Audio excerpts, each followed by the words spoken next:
Good. It's good to be here. It's been a while, and I think my favorite part of coming to Germany is speaking to the readers. Very enthusiastic and engaged, and so I'm looking forward to that. I think she became more human.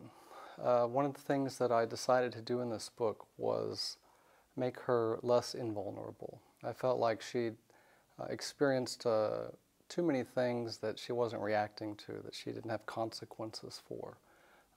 It was time for her to suffer the effects of the things that had happened in her life and actually struggle with them.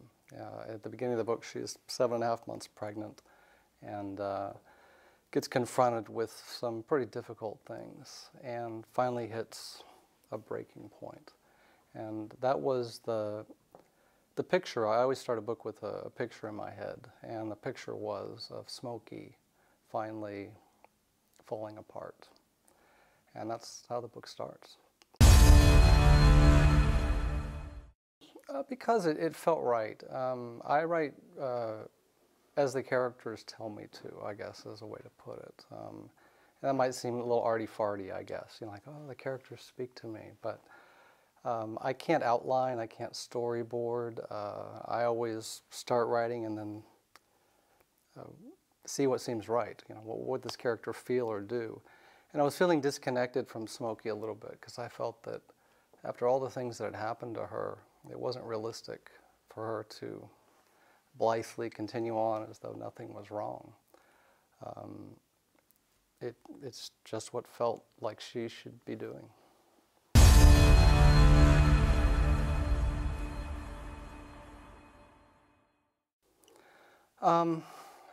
Again, I started with Smoky first. I actually didn't have a clear conception of the villains.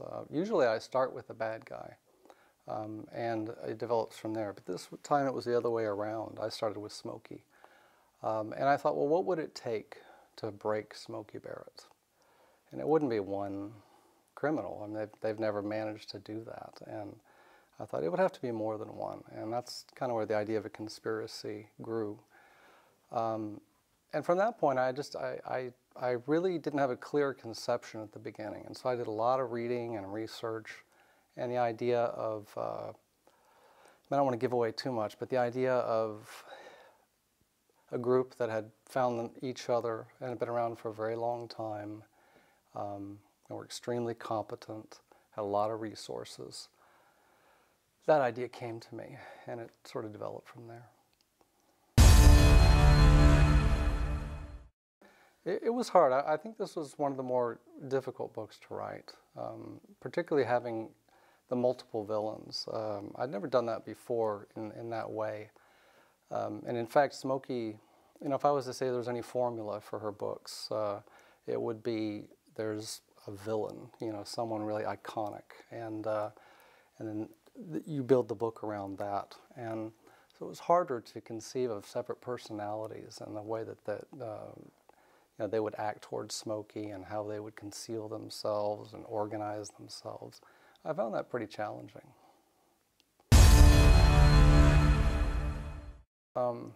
It's important to me. When I write, if I'm not interested in what I'm writing, then that becomes my form of writer's block. I assume that the reader won't be interested either. And what interests me most is what the characters are thinking and feeling, even more than the actions that are happening around them. Those are always secondary.